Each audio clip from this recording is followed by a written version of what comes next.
We are in Italy. We're in our magnificent capital city, live streaming from Rome, on a very cozy and nice location in the middle of the botanical garden of Rome.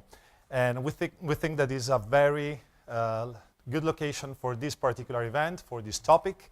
We are talking about renewables, their past, but definitely also the future development of this source of power. And we will do that, actually, with a very qualified audience. So influencers, representatives of NGOs, civil society, business, which are coming from many different countries, covering 4 continents. I saw North America, South America, Europe, and Africa. So we're definitely going to have a very global debate. It's not going to be a technical debate about power. It's going to be a very open debate on all the challenges and all the perspectives of our sector.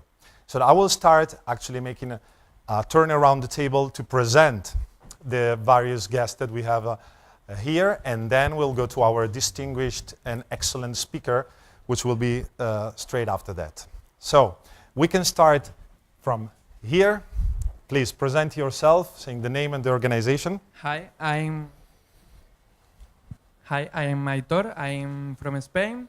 I'm a part of Engineer Boss.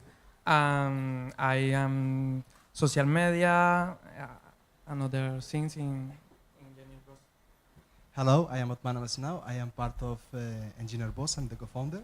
And we are working on talk about technologies to the engineers of the world. We have a big community of engineers that want to learn things and know what's happening. And this is a good chance to tell them what's happening.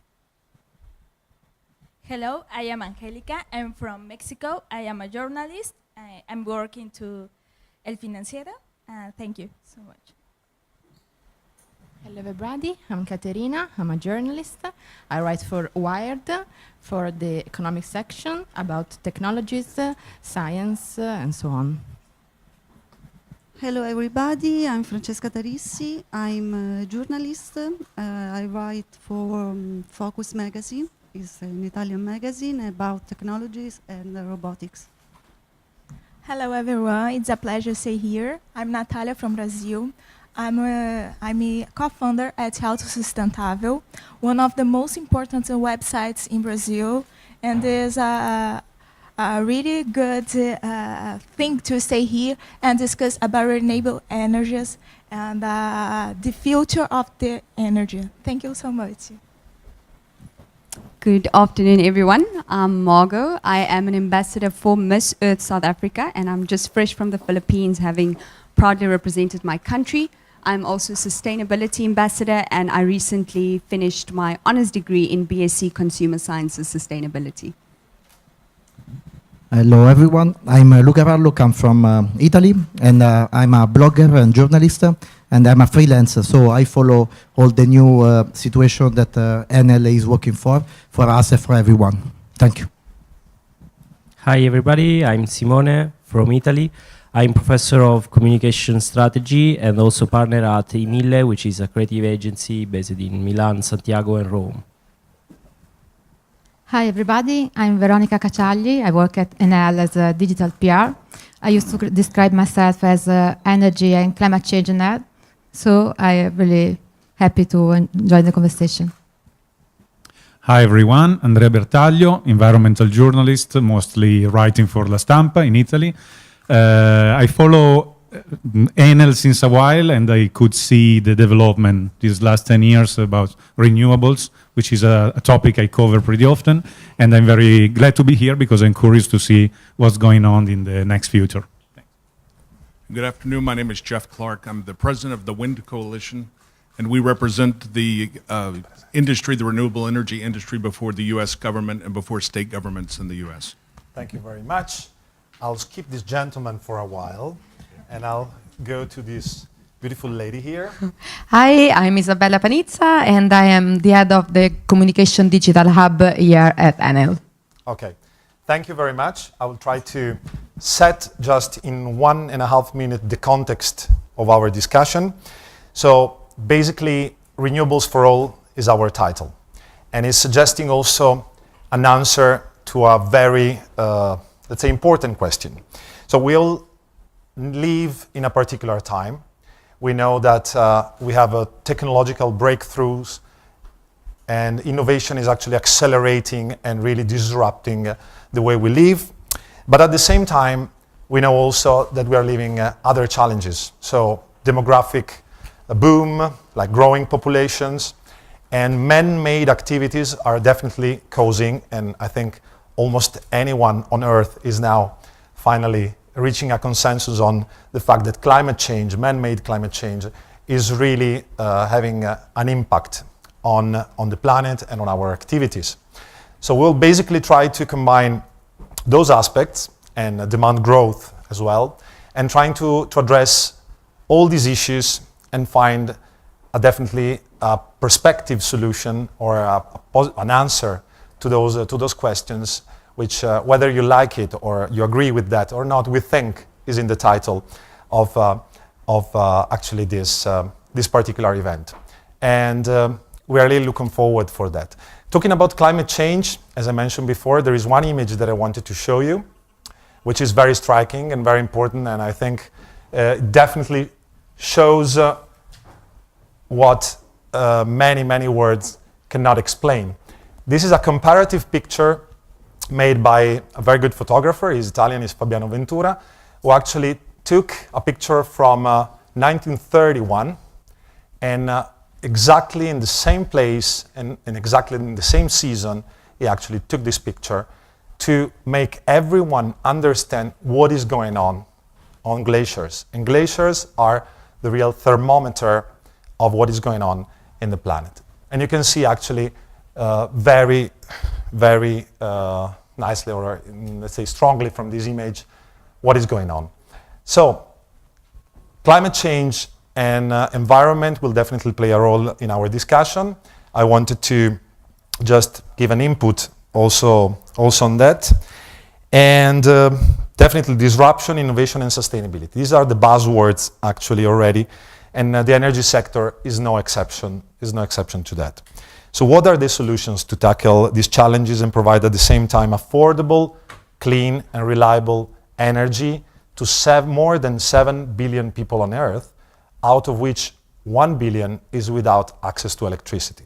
This is another input that I would like to give to the discussion.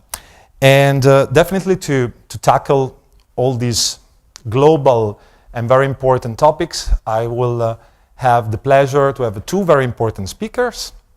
I'll start with one, not only because he's my boss, but because he will definitely give an overview on the energy sector. He has been working in the renewables sector for, I think, 95% of his career up to now. Ladies and gentlemen, I give the floor to Antonio Cammisecra, head of Enel Green Power. Thank you, Michele. Thank you, guys, the influencer. I'm very envy of these definitions. I have dreamed all of my life to become influent, but I've not reached this goal yet.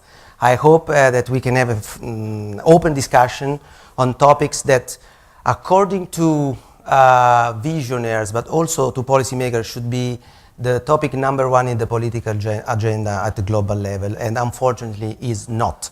Just to put this in the context, there are more news about a new iPhone release, 10 times, maybe 100 times more news about a new iPhone or Samsung or whatever, a new phone release, than about climate change and the impact of it. And I don't think this is a good thing. The second, to keep this a little bit more, light, when we show the picture that Michele showed to you, that is one of the many that the photographer took shooting in exact the same location where the original picture 100 years back was taken.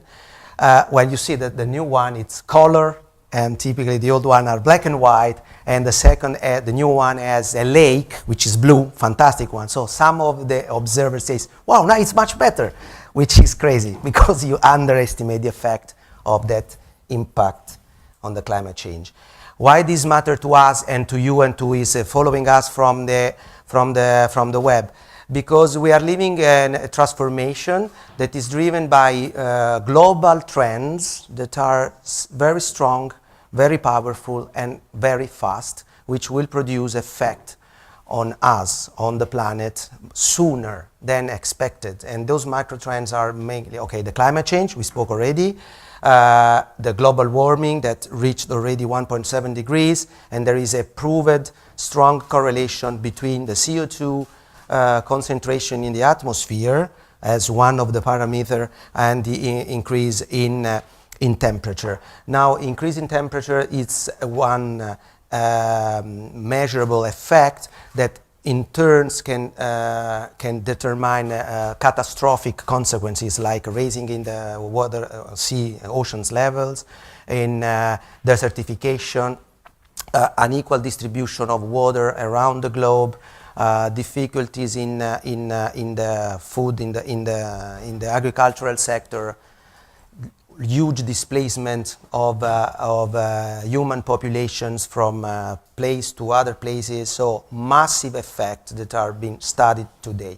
There is incredibly still skepticism about the correlation between the human activity and this effect. There are skepticisms around the raising in temperature. We don't want to convince you. I mean, anybody can take its own position on these issues. There is one other effect. There is a strong correlation also with the climate change, that is the emergence of mega cities and big megalopolis, which are places with more than 10-15 million people living in a place. And out of 20 new mega cities that will emerge in the next decade, 50% of it will be in Africa. People will leave their regions, their countries, their provinces, and will move in the peri-urban areas, which are probably the most desperate location where to live a life, because you are close to modernity, close to prosperity, close to technology, close to labor, close to the possibility to live a decent life, but you are not having access to it.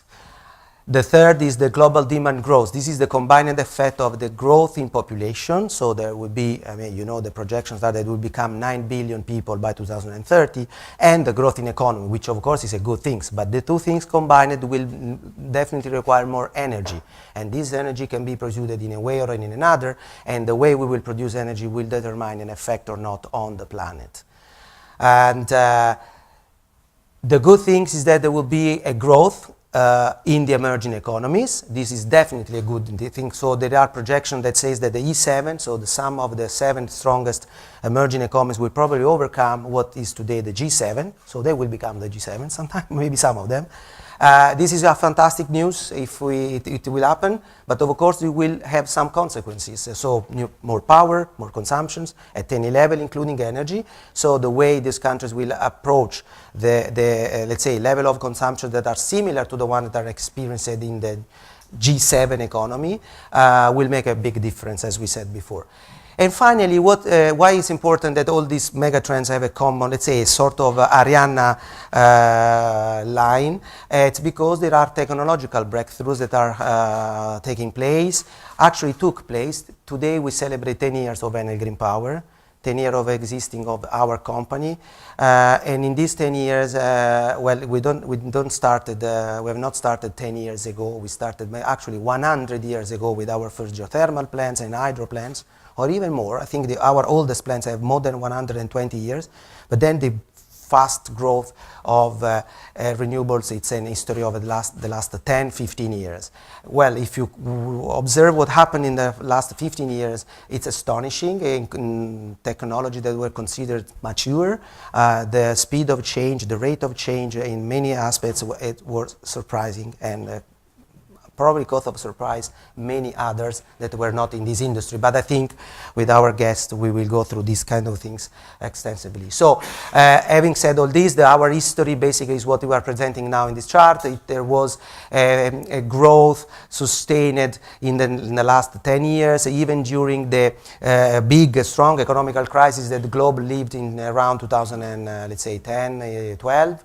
As you can see, there was a slow reduction, a little reduction in the total amount of investments made in renewables, but if you observe the amount of gigawatt or megawatts that were installed, they kept growing. Why? This is the proof that the technology was costing less. So we could do more megawatt, more renewable power, more capacity with less investments, which is a fantastic news. Actually, probably the crisis accelerated, together with the competition, some regulatory changes, and also the entrance into this economy, into this industry of newcomers, of let's say players that were not in our industry, that determined the renewables to become one of the most competitive and fierce arena at the global level. Believe me, there are very few industries in the global economy that are more competitive than renewables today.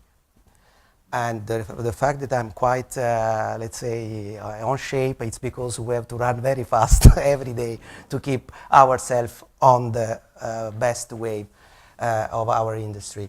Now, what happened in these 10 years? Basically, renewables started as a, well, in the labs 15, 20 years ago with solar, with wind. You are very young guys. You probably don't remember because you were still very young when this happens. I was a young engineer starting my career, and there were windmills, wind turbines with one blade or two blades. The solar module were something that was just detached from some satellite, costing more than 10 million per megawatt, and it was just exiting the labs and was considered by utility an experimental source of power. Indeed, we used a word in Europe, alternative energy. Alternative to what? And yet we will discuss later. So Europe mainly and United States decided to promote massive incentive schemes to try to bring out of the labs and to make some scale, to create some space to these new technologies. This was quite expensive. It was paid largely by the taxpayers in some cases and by the final consumer in some other cases. I think none of them in the US and Europe regret of have paid this cost, because in 5-6 years we moved from marginal, experimental, fragile, intermittent, unpredictable kind of source of power into mainstream technology. This was possible because as we were implementing new projects in the United States, in Europe, Spain, Italy, Germany, France, and others, Greece, Romania. When I say we, I mean the industry, of course. Then new countries started thinking of, yeah, maybe we can do the same, because they were seeing the benefit of having more renewable power in their energy metrics. So many countries started also programs for renewables without paying the quite big cost that Europe and United States paid in that period, moving directly to more competitive frameworks. So we abandoned the feed-in tariff, that were schemes in which you knew from the beginning how much you were get paid for a kilowatt hour or megawatt hour of energy, of renewable energy, and created programs where you had to compete to make your space in the industries. And this was not necessarily let's say, advanced economies or mature economies phenomenon, because actually I remember that in 2012, South Africa, for example, brought up a fantastic program that was multi-year, multi-technology, that was completely based on competition. So you had to offer the lowest possible cost to win the right to inject power into the grid. But competitive processes were designed in Brazil, were designed in, of course, in Italy, later on, in Spain, in Germany. Now, basically, if you can see on the graph, most of the countries has abandoned the feed-in tariff scheme, are moved finally to competition.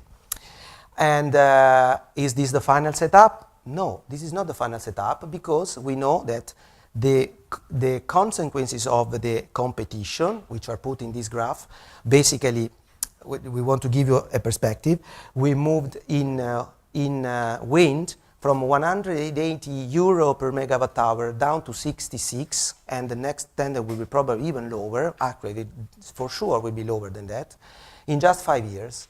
And the reason why was, okay, we said competition, but also because the technology moved up from small wind turbines to very big ones, and the productivity of the wind turbines was increased a lot. So technology was considered relatively mature, had the capability under the pressure of solar, maybe, and the new regulatory approach to evolve significantly. So now the same turbine, a new turbine put in the same place, in the same location where the wind has not changed too much, can generate even twice the power of just 7 years ago. In solar, it was really astonishing, and we moved from 2.6 million euro per megawatt down to 0.8. This is the case of Spain, for example. So the cost of electricity went down from around 200 euro to 41. So it was reduced by 6 times or 5 times. And that's not the lowest tariff available today in solar. Actually, the contribution we gave in these 10 years was that we struck several times world records in wind and solar. It happened in Morocco, in Brazil, in Mexico, and somewhere else. And we were not happy in South Africa, in other countries. We were not happy to be the world record of lowest tariff, of course. We would love to have a higher tariff. But to win the competition, we were forced to squeeze down any possible margin, to reduce fat on our, let's say, business proposal, to compete, and win. And this was done. The effect of this, so the competition within the industry, finally resulted in an overall competitiveness against the conventional fossil fuels. So in Brazil, where we had a specific framework dedicated to wind and solar, to protect wind and solar, to give a space to wind and solar. Now, you know what? They have to create tenders for combined cycle and fossil fuel, because otherwise the cost of wind energy is so low that they will win all the possible tenders. So when you have technological neutral tenders, in many places, Chile, Brazil, Mexico, renewables are cheaper than conventional power.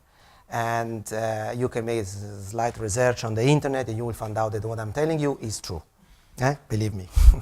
So what is the energy market today? So basically, competition and the regulated tender, so is now the new framework? No.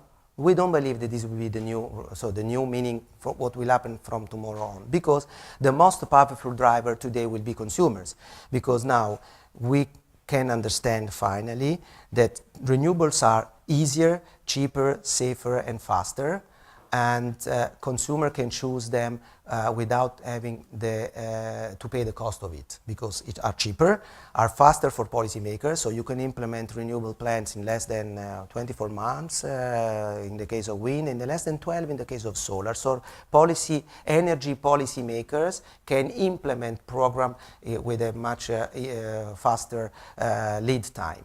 And what is more important is that large consumers, because are understanding this phenomenon probably faster than others, are deliberately choosing to buy renewable power. So you know the phenomenon of RE100 and other associations that are formed by consumers, large consumers, that say, we want to buy only renewable power.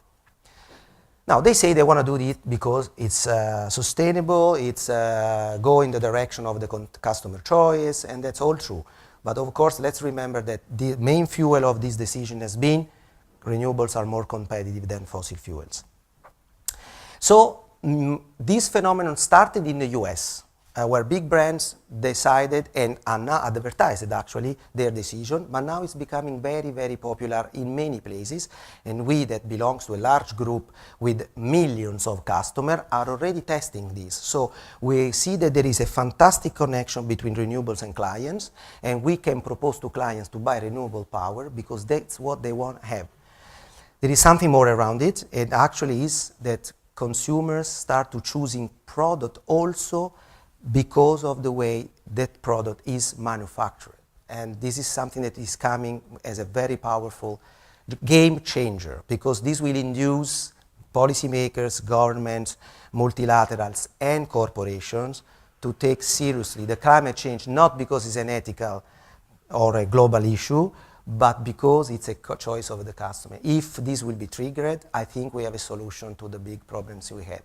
So the scenario, it's very positive, because competitive, solution for climate change, decided by clients, and attractive for many investors, many more investors than in the past. So there are many newcomers that want to invest in renewable plants. So there will be also enough finance to fuel this big growth. So if you can see in this graph, basically in all the technology, renewable technology, there will be a net capacity addition. In the next 15 years, there will be some retirement of old renewable plant, because the first ones will become, let's say, old and will be retired.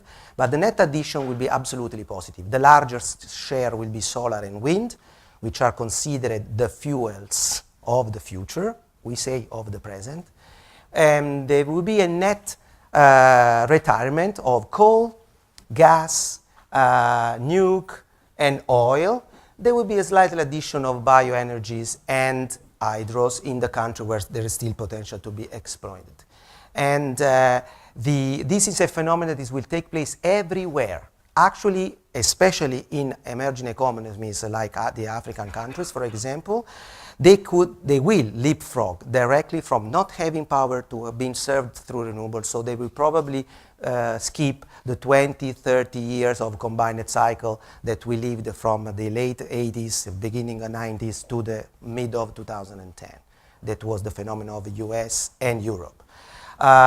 So the growth, the absolute energy growth will be served, and this is good things because the planet will need more energy, but will be served largely through renewables. It's a good news. I think we should start saying this more loudly, because it's a solution. And we have to convince everybody that if we choose in the right way, we have the solution at hand. The role of the customer will be predominant to the role of governments. Maybe in the transition phase, we still need some direction. EU is taking one. The individual states, of course, are receiving the guidance of Europe and are implementing programs. US, but look at US. US, the current administration is not against renewables, but is, let's say, favorable to a more complex energy matrix that will include also gas and coal. I've been very polite. But the effect is that consumers want clean power. So that's what I'm saying. There will be a role of government, yes, but the most important driver will be us in our daily choices, giving the right signal to the economy, and the consequence will be that the liberalized market will overtake the regulated one, and in this liberalized market, the choice will be renewables. So consumer centrality, we said it's value, because you will pay less, more stable, not related to the volatility of commodities, as a social impact, because we know that from many point of view, renewables are socially more acceptable because of their environmental impact, because of the fact that renewables are more equally distributed. Think about the solar power. It's basically everywhere, more or less, but it's everywhere. It's the most democratic source of power on this planet. Same probably is true for wind, and of course it's more in tune with the environment and the dream of a cleaner planet that new generation, I hope, will have. So it will become, as we said, the consumer choice. So this will have a direct effect, as we said already, buying electricity. You can choose to buy only renewable power, directly or indirectly, but also you can use, first of all, you will have to use less power because there will be energy efficiency thanks to the new technologies. But we can decide to use only, not to buy, to use only renewable energies. And this is something we can do already now. But there will be also indirect effects. What are the indirect effects? The environmental preservation, a growing concern around sustainability. So for the simple fact that we'll be more conscious about the way we will consume electricity, this will generate a bigger and wider concern about sustainability, which will spill over around the electricity and the energy issue and will contaminate other businesses.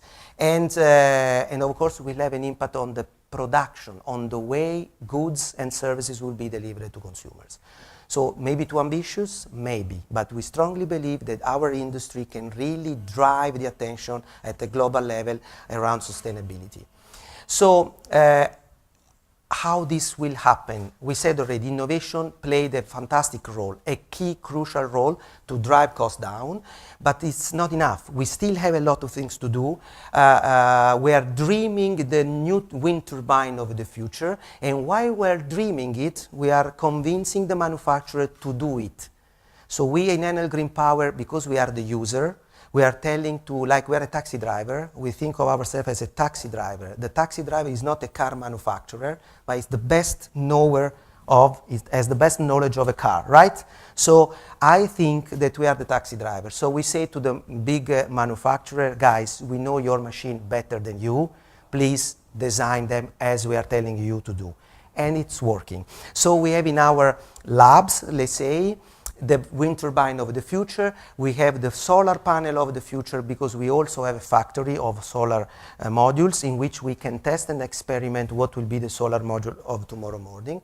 Of course, the goal is to further reduce the cost of electricity, because remember, there is a triangle of value around electricity. Safe, environmental compatible, safe meaning reliable, environmental friendly and affordable, because you have to give power to everybody and power must be an affordable product, okay? Because still in the world there is energy poverty and energy and not access to energy for 1 billion of people, as Michele said. So the reduction of LCOE is absolutely one very important point, but also because we are dreaming of the future, and we will talk later about it, we are going in the direction of a world full of renewables, 100%. So we have a mental goal of going in that kind of future. But if you will become the sole source of energy, well, of electricity, but maybe one day of energy, then you have to think about your role in a completely different way. So we have to exit from the zoo, a sort of protected domain where we were, you know, we could experiment and survive despite of the few inefficiencies that the technology intrinsically had at the beginning, and we have to put ourselves in the center of everything. So intermittence, predictability, imbalances, structural surplus of energy during seasons are all things that the new regulators will have to design today to be solved tomorrow. Technology, of course, so why we're talking about this during innovation? Because technology will be the solution for it. Seasonal storage, electrochemical batteries, the combination of consumptions that today are not served through electricity will all combined together be the solution for an energy market of tomorrow with 100% of renewables. Digital. This picture is to talk about digital. I see in your face a lot of skepticism, which is normal. It's understandable. Do you know what is that? This is a hydro station, and this is a mesh. I don't know how to say, a grid that it's used to avoid that, you know, wood or other materials can go into the intake and then finally into the runner. Which would, of course, create some consequences on the runner itself. So you use these grids, and of course, when we use it, they get more and more dirty, especially during floodings, and we need until they are completely covered, so the water don't go in the intake and continue to go in the river. So we don't generate power. So you say, and what digital has to have with this? And I will tell you in a second. We need to send people during nights, during heavy rains, during floodings, to inspect and then to clean these grids. Otherwise, we cannot use the water.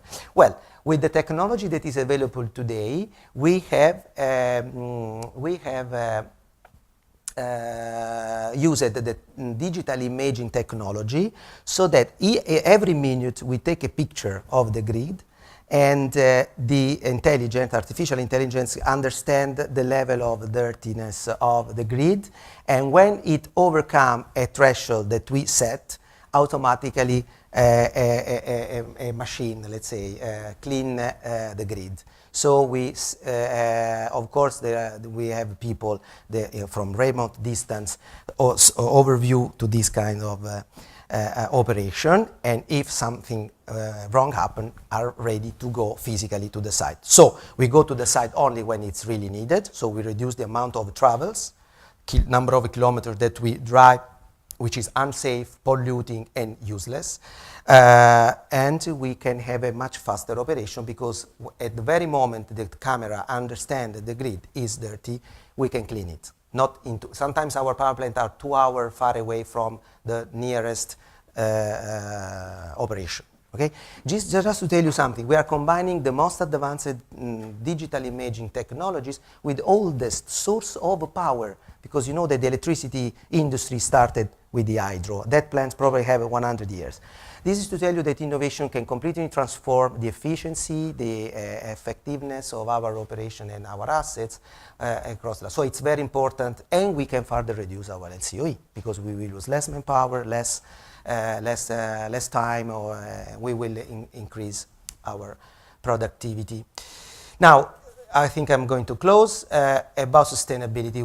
I think it's intrinsic in our business. The reason why we exist is because we are a sustainable solution. But sustainability, we don't come without a footprint. I mean, doing renewables needs using resources. We use land, we use people, we use materials. Some of them are scarce. So we have to be absolutely conscious that becoming predominant in the way electricity will be delivered, we have a footprint that we have to manage, we have to understand and try to mitigate.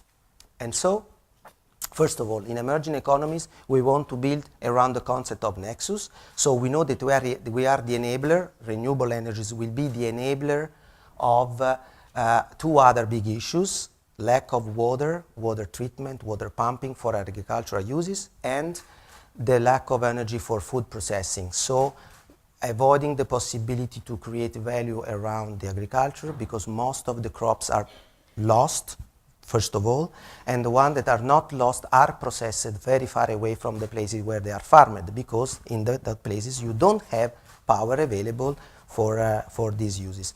And this is a clear example on how we are imagining our future at the center of a strong social economical development. The other aspect I would like to discuss with you is that we see this as an ecosystem. So the sustainability of our presence must be spread around across the value chain to our clients. So we want to convince our clients to take on board them and to convince them that we need to do more to create value that we can share with the communities that are living around us. And we want to bring into this ecosystem, of course, our providers, our suppliers. So the big names in the technology will have to understand that we need to mitigate anyhow our presence. So we want to bring this concept to the extreme to make the renewable energy an old concept, and we want to introduce a new one, sustainable energy. So energy must be not only renewable, but must be sustainable. Sustainable meaning can be in harmony with the territory and the preservation of resources that for the long term can be regenerated and reused and reuse it again and again. Okay? So when we will be living this dream, which is becoming real, faster than many people think. To do that, we need to work not only in the implementation of a renewable project, but we need to convince people to use electricity to do many more things that we do today. We have to use electrical vehicles. We have to use public mobility only purely power with electricity. We need to warm up our houses with electricity. We need to industrialize, to electrify industrial processes with electricity. If we do that, because all this power will be provided by renewable power, this will be the most powerful decarbonizing tool available in the planet. And if we do that, the goal to maintain the increase within the 2 degrees can be win. We already spoke about this. So, as I said, I would like to conclude on this. It's doable. We have the technology. With the technology of today and some incremental evolution, we can do it. Then we will dream about the future better with our guest. But the role, the most powerful role, is the choice of individuals. And you, as influencer, I believe, can play a fantastic role in talking about this. It's each one of us that deciding what we do, how we do it, can really accelerate this, this path. Thank you. Thank you, Antonello. I think we had a lot of food for thoughts, as we say. So we set the foundation of the discussion with a lot of inputs. But now is the moment for our special guest that I didn't mention before because I wanted to give a special 30-second focus on Mr. Patrick Dixon, who is here with us. If you can stand up and join me here on stage, I will actually read a little bit of what is here and give you the clicker, of course. So Patrick is the founder and the chairman of Global Change Limited. He's an author of over 16 books on global trends. Of course, he's an international inspirational lecturer, an expert on leadership, management, supply chain, innovation, trends analysis, and business strategy. You cover really huge amount of areas. And he has been ranked one of the 20 most influential business thinkers alive today, according to Thinkers 50. Patrick, it's really a pleasure and an honor to have you here with us, and we're really looking forward to hearing you. Thank you very much. Thank you. And I would like to welcome you as well. If you are one of the 500,000 or 600,000 people who have joined us just in the last few minutes from Chile, from Brazil, from Mexico, from the United States, from Italy, Sri Lanka, India, China, Thailand. We welcome you. You are joining a select group of some of the most influential bloggers, social activist writers, NGO members, and journalists, 25 of us in this room, a small conversation in a very big community, and we invite you to join us on the same page you are watching right now. You can send us tweets, you can send us questions, be part of the discussion. Okay, so we are in an extraordinary time in human history. For the next 2,000 years, humanity will debate how we responded at this time. The next 20 years will determine the future of humanity and the way that we live here. Let me explain why. We're talking about the transformation of the lives of 7.4 billion today, but 11.5 billion people tomorrow, in the year 2065, which is really close, in the lifetimes of some of you present today. The trouble with energy is this: things change fast. It doesn't matter who you are. You may own an oil rig, or you may be the president of Russia or of the United States. Things happen. Energy strategies can change in 40 seconds. Let me give you one example. A 20-second event took place recently in Japan. It was an earthquake. As a result, another 20-second event cracked a nuclear reactor. 40 seconds of history changed 40 years of energy policy. Why? Because Japan and Germany completely cancelled nuclear power. At the same point, fascinatingly, China and the UK announced the biggest boom in nuclear power for a generation. Think about that. So 40 seconds can change things a lot.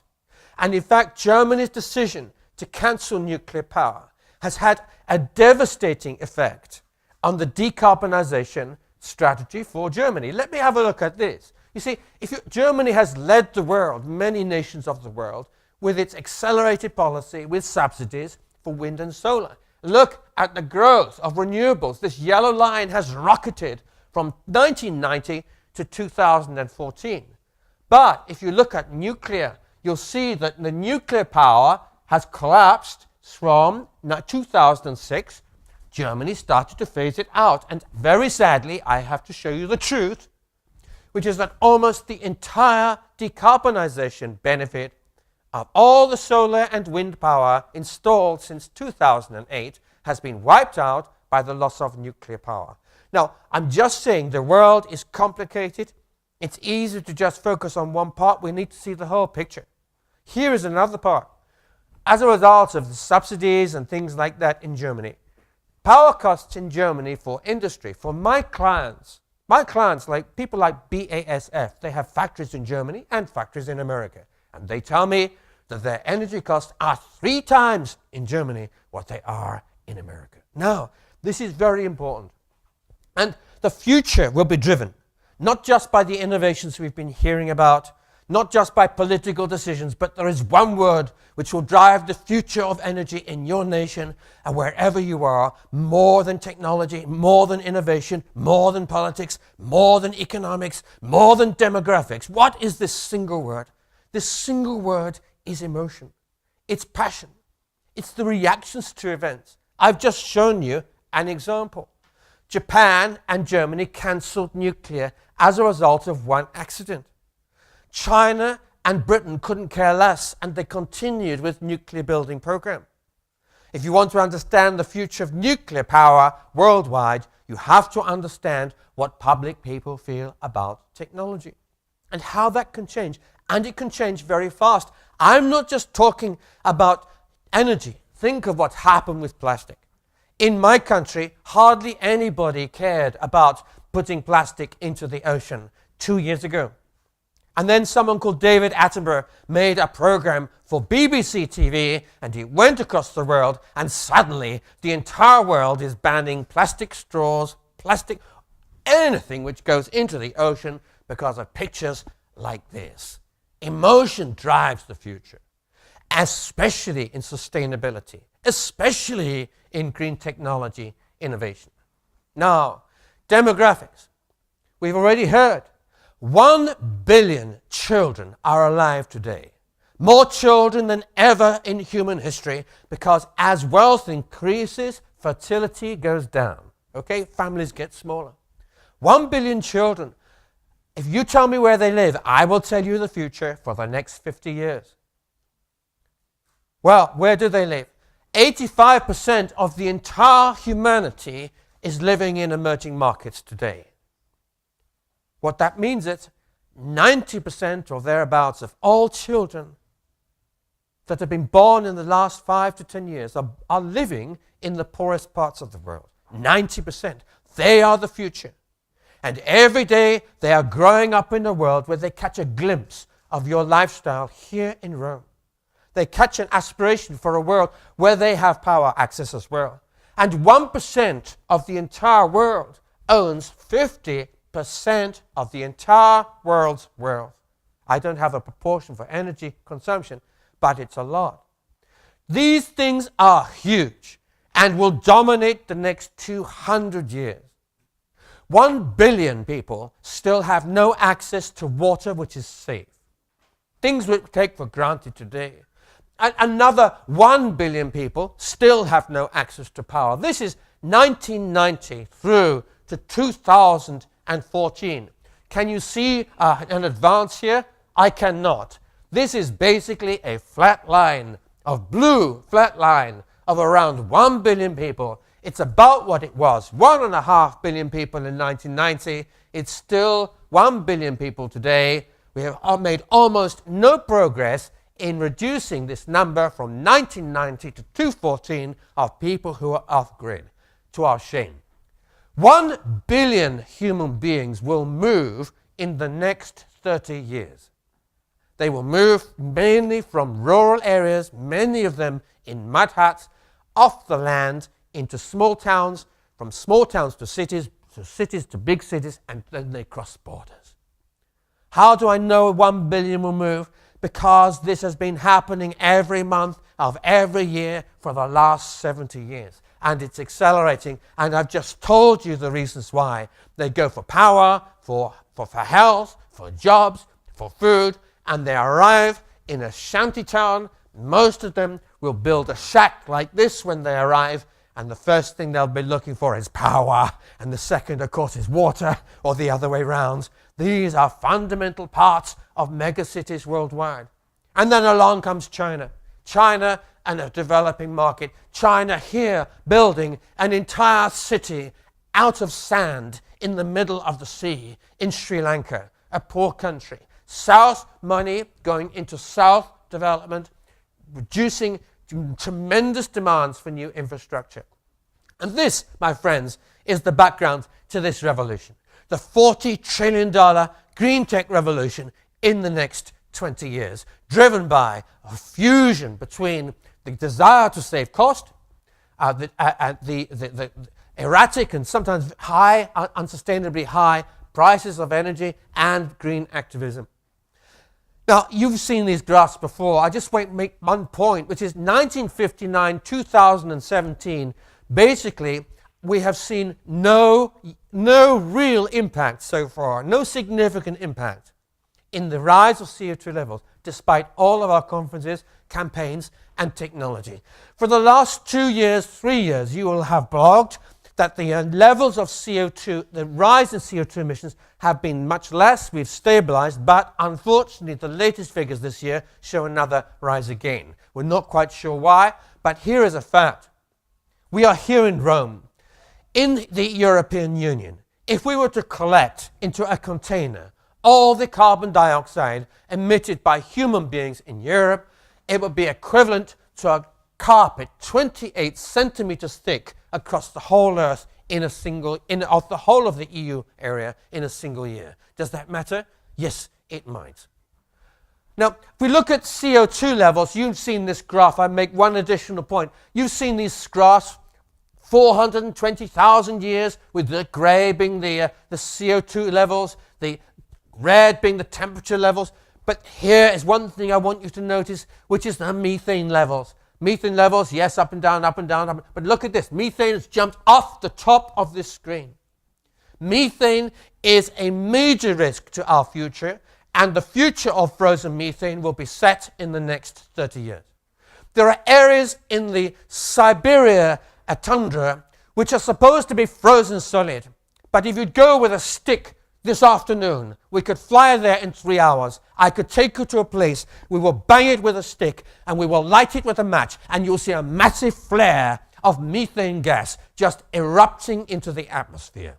This is methane that has been frozen for tens of millions of years. We have no method known to humanity to refreeze that methane once it starts to bubble out. And as the world is starting to warm, here is the important fact. We have more carbon locked away in frozen methane deposits than all the world's reserves of oil, coal, and traditional gas. What happens if we start getting runaway defrosting of that methane store? The answer is, I have no idea, and no human being on Earth is certain of the future that happens from that point. But this is why we are on the edge, potentially, of something truly beyond our worst imaginings regarding acceleration of this process. Now, we know, even forgetting methane, we know that if we're going to hit a 2 centigrade rise in temperature, then most of the carbon, I'm not talking of methane, I'm just talking about coal, gas, and oil, most of it will never be used. It has to stay underground forever, for the next 10 million years. And most of this budget will be used up fairly quickly. So whatever happens, if we're committed to this, we have a huge task to decarbonize our world. I can tell you, I have been predicting trends for 30 years, and I have a reasonable record of being successful, which is why I'm here. Okay, but I can tell you this, most debates about the future are not about what is going to happen. It's usually obvious. it's about when. The real question today is not whether we will decarbonize, it's whether we will do it by a particular date and whether it will be fast enough. And when we look at some of what I'm going to show you now, it's very worrying. If we look at the oil and coal and gas, for instance, let's take the oil US boom. Yes, boom, I said. Oil boom. This is a strategic decision made by the United States of America for national security reasons, to make them independent of rogue states. And look, the United States soaring above the Saudi Arabia. A strategic intention. Look at the boom. It's when it started, 2000.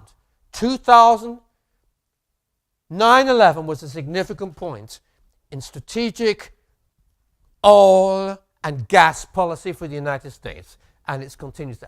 A consistent effort to be independent from oil and gas. It's not just President Trump that's been committed to such a goal. It goes right back to George Bush. If we look at the shale gas innovation, astonishing. One single innovation in one country over just 5 years. It increased the proven gas reserves for the whole world from 60 years to 200 years in just 60 months. Astonishing. With gigantic impacts on just about everything else in global energy, including every green tech we can imagine. Because it produced a great instability in energy prices. We've had a glut of oil with America flooding the market, a glut of gas which hasn't had nowhere to go because the US has not had the infrastructure to export that gas. So it's stuck in the US. That meant that coal plants became inefficient, impossible to justify. 57 coal power stations closed in the US in 24 months as a result of shale. And every time 5 coal plants were replaced in America with gas, it was the equivalent in decarbonization of installing 9,000 megawatts of new wind power. Astonishing increase in efficiency. And as a result of that, we have seen the US well on target to reach its 17% cuts. 70% cut below 2005 levels by 2025. But not enough to reach new international targets which are being discussed of up to 30%.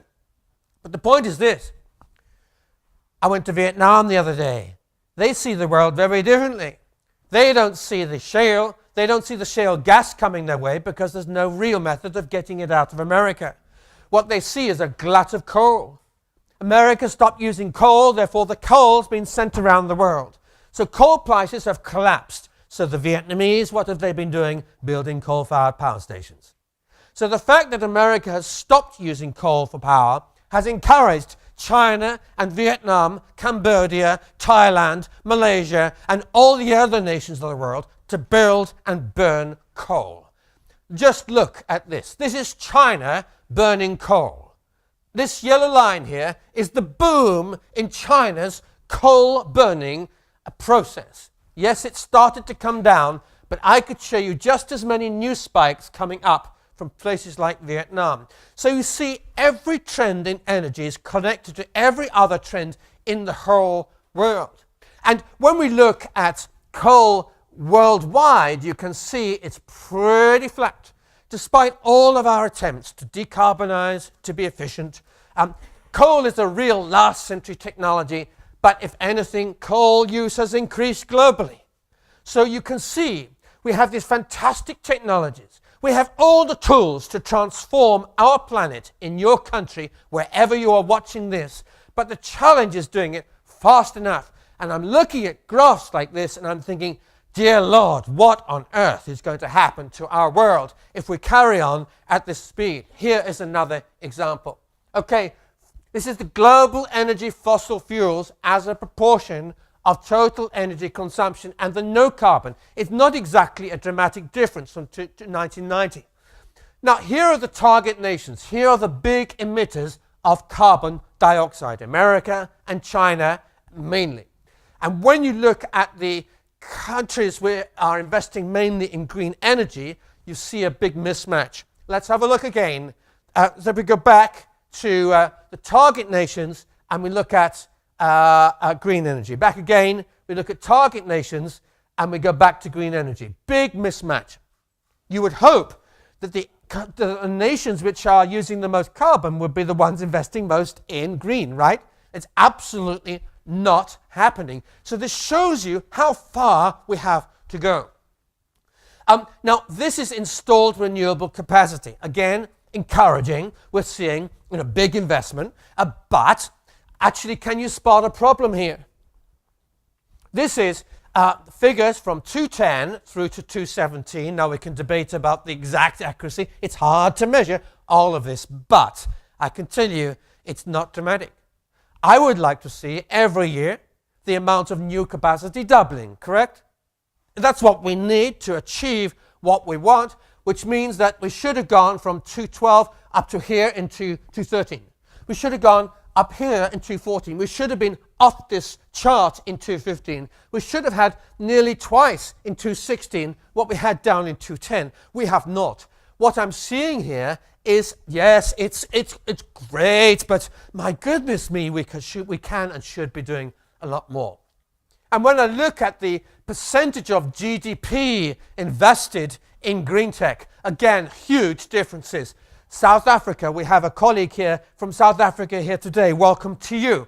And we have many people watching from South Africa right now. Welcome to you. Your country scores right at the top. 1.4% of your entire economy is being invested every year in renewable technology. And we've heard that every year you get more than you had the year before because the prices are going down. You go on doing that percentage, you get a lift off. But we have the United States, 0.2%. We have Mexico, 0.3%. We have Germany, the country we thought was leading the whole world, 0.3. So big differences in this. Now, we come back to the grand goals of the European Union. The European Union has set a goal of 40% of all EU power from wind by 2050. Will they achieve it? I think they might. I really think they might. We're seeing dramatic increases in the productivity of wind farms for the reasons that you have already explained, to do with the size of the turbines and so on. But the big thing for me is solar. Now, why is that? Now, we could spend a lot of time talking about all the other ones. Let me tell you why I want to look at solar. See, 1 hour of sunlight, 1 hour of sunlight today, if we captured it all, would supply our entire world's energy for 365 days. Isn't that incredible? It's just sitting there wasted. We talk about wind power. Wind power is nothing. It's just a form of solar. All that wind does is it catches a little bit of the convection currents of the sun, but much more efficient is to capture it with solar in the first place. Oh, yeah, and oil, of course. Yeah, I know it all comes from the sun. Yeah, the coal comes from the sun, the oil comes from the sun, the gas comes from the sun. Yes. Exactly, this is true. Now, here is another thing. You might say, yes, but we can't cover all the farms in the world with solar. No, we can't. But there's a lot of places I go to. I visit countries like Saudi Arabia, and they tell me they're too hot. Actually, solar is a good way to cool them down. You put solar arrays in the desert, you are literally sucking heat out of the desert and you are pumping it somewhere else. So, in fact, we can power the whole of Europe today using today's technology with an array only 20 kilometers by 80 kilometers of desert and using a special high voltage direct current grid. It's not like the AC, which is alternating current, which is powering these lights, which is running at 50 times per second, where you get a lot of loss when you push it down the line. High voltage, direct current goes like a battery from A to B. You get almost zero power loss over 5,000 kilometers. Magic! This means we really can power Europe from the Saudi Arabian desert. It means we can power the whole of America from 80 kilometers by 20 kilometers in the Arizona desert. Fantastic. Some of you are going to say, yes, but what about storage? What about nighttime? I'll come to that. For a start, if you can do it over 5,000 kilometers, you're already going across time zones. So you're powering with the sun areas which are still dark or before the sun has come up. And if you really struggle after that, then we'll look at storage later. Here's another astonishing fact. You know, I had my first IT company in 1978, okay? Using the world's first desktop PCs. At around that time, solar cells were 200 times more expensive than they are today, but we still use them to power calculators. 200 times. So what do you think, with the rate of acceleration of innovation, will be the rate of fall in prices for the next 20 or 30 years? Answer, huge. This is just silicon wafer technology. This is another form of the digital revolution all over again. We can, solar cell prices continue to fall 22% every time we double the installed capacity. That's kind of a military law of the universe. It's something that's been there for the last 30 years. It's like Moore's law. But I've got some better news for you than that. We can go much further. We'll come to that in a moment. We can revolutionize solar cells. But even if we don't, just taking today's relatively last century solar cell technology, we're building 25 square kilometers in China, 52 square kilometers in India. We've only just begun. There's more we can do. And solar is having some strange effects. In Germany, not long ago, there was a day where there was so much sun and so much wind that there was an energy crisis. Not through lack of power, but too much. The utility companies started to phone up my clients, and they phoned the chairman of large companies in Germany saying, "Excuse me, national emergency, can I speak to the chairman?" I said, "Yes, I'm here." So, "Please turn on all the air conditioning and all the heating in your factory immediately." I say, "What? Who am I speaking to?" "You're speaking to the chairman of the energy company." "It's going to cost me a lot of money." No. "We pay you." "What?" "We pay you to take the electricity away." And they were offering 3 times the normal commercial price to any human being that could plug in a car battery and charge their electric car, or waste some energy by turning on a kettle just to boil water in your kitchen. Fantastic. Actually, put up your hands if you have a solar cell on your roof.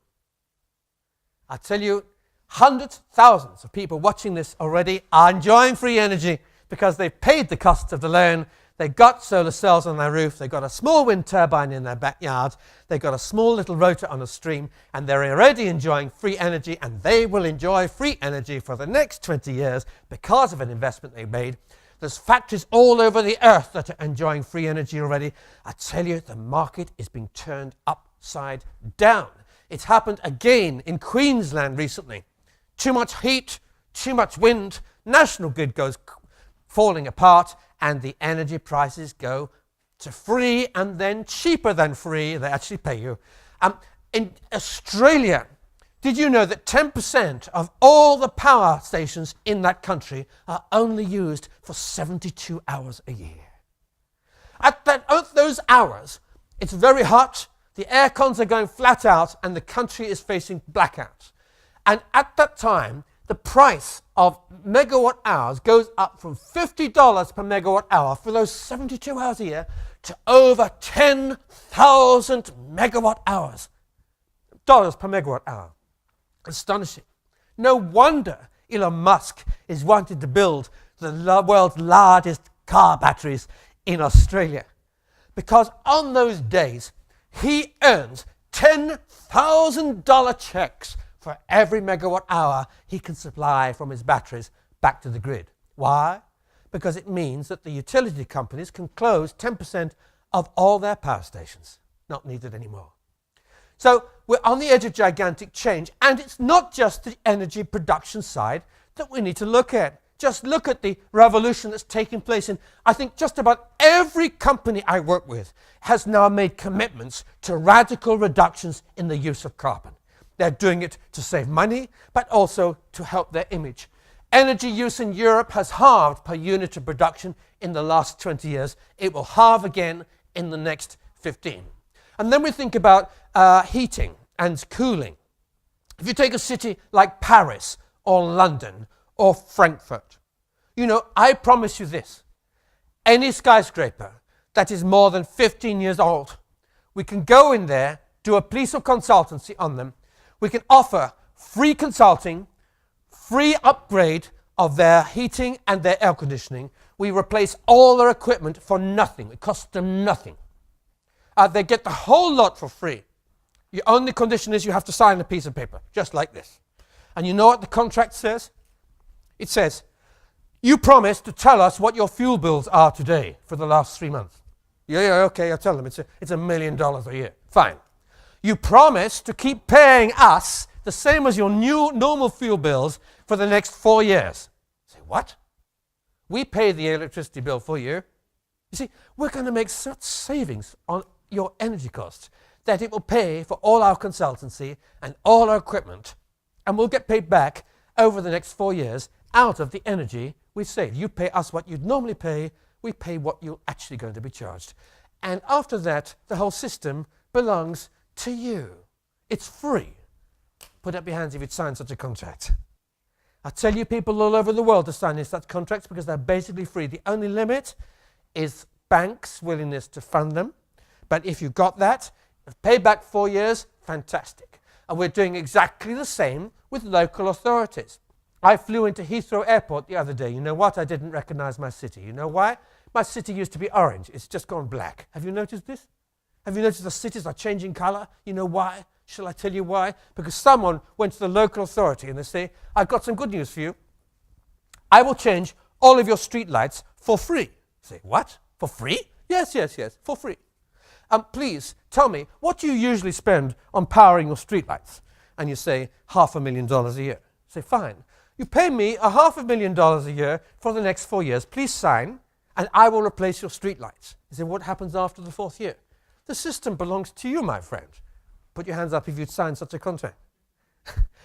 That is how London has gone dark, because of these kind of contracts. What I'm trying to say is, this is so easy to us to sort. We have the tools, we have systems, we have technologies which are beautiful. They are already cost effective. They require nothing but someone to sell it, some people to go and sell it, to sign the contract, and a bank to fund it for 4 years, and everybody is laughing and the environment is helped. Now, you start doing that, and you have the basis of a tremendous revolution. And we can find examples of this for green tech, for in every area, in manufacturing, in production, in people's homes, and of course in energy. And at that point I'm going to stop, because I think it's time to have a discussion which you can join in at home, wherever you're watching, at office or at home in any country. You can send us a tweet now using the link or a message, and we're going to begin a conversation. Wow. Thank you. Thank you. Patrick, thank you very much. Okay. This is what you call in England an edge of seat presentation.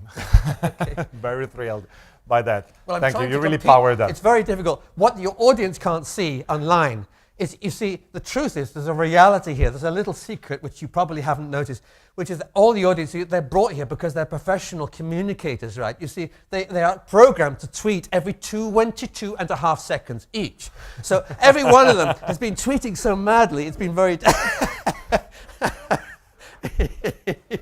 Thank you very much, Peter. Right, really interesting, and I think there were definitely many inputs, and I would start the discussion with one, if you allow me, and then I'll give the floor to all our influencers, because it's time for our discussion and our debate.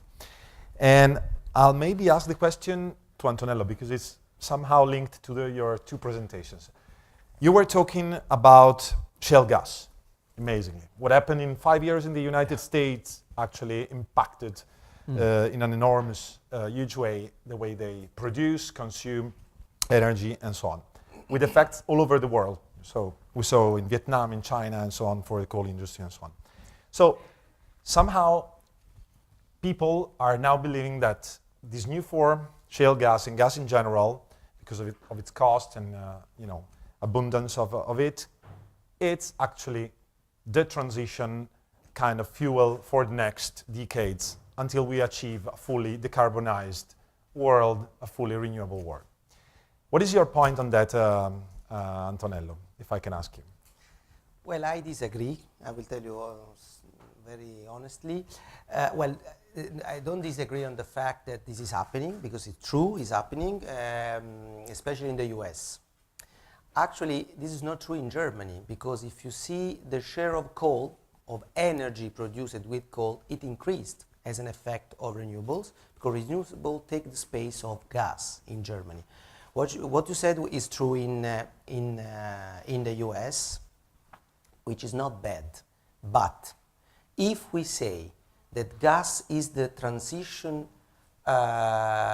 fuel for then to transition to renewables, there is a very big thread around this concept that we will lock in for 20 plus, maybe 30 years, gas as an energy source in the energy matrix of a country, which is a threat because today it makes sense, but then we'll create a legacy that will be very difficult to overcome.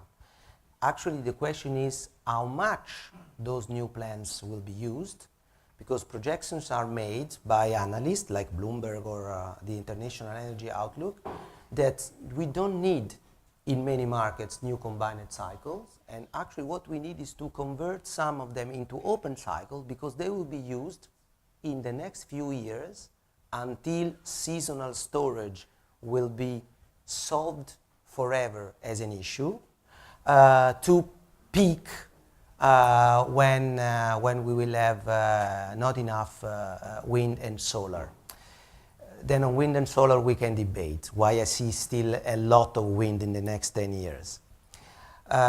Seasonal storage, so the new economy, the new electricity and energy markets will have to consider structural surplus of energy and make the most savvy use of it through storage, so to avoid this argumentation, that is, we definitely need gas to transition, because if we accept passively this concept, we are locking in for 25-30 years the dream of having 100% sustainable energy in our energy matrix. So, and I think what is happening, actually you are right, probably the speed of growth could be even 2 or 3 times higher, but first of all, it overcome any prediction systematically in the last 10 years. Now, tomorrow we are hosting the presentation of the WEO analysis, and it's a fun exercise. If you look at the prediction of 10 years ago, 9 years ago, 8 years ago, for the following 20 years, any new projection has been more optimistic than the previous one. Why? Because renewables were implemented faster than expected. So you're right, can be a disappointment, but I tend to see the half glass full and not empty, as it's a way to say, an Italian way to say. So I am optimistic. So in a short conclusion, I don't believe gas is a necessary transition. Yes. We can skip it. Yeah. I think, I mean, I agree with you. From the technology point of view, all the pieces are there. There's no reason not to do it. The challenge, as we know, is who owns what. Right. And unfortunately, some of the companies, the utility companies that already own a lot of coal, they have some gas, and they think, yeah, we'll just add another gas one on and we knock some coal out, then our shareholders will be happy. Yeah. No, if you ask me if this will happen, then maybe I tend to agree with you. I mean, we know there is a lot of power, a lot of influence. Yeah. I mean, the rational and reasonable attempt to survive, which is totally understandable, but the communicators like our guests, the message I think should be honest and direct. It's not unavoidable. It's not unavoidable. Technologically wise, it's avoidable.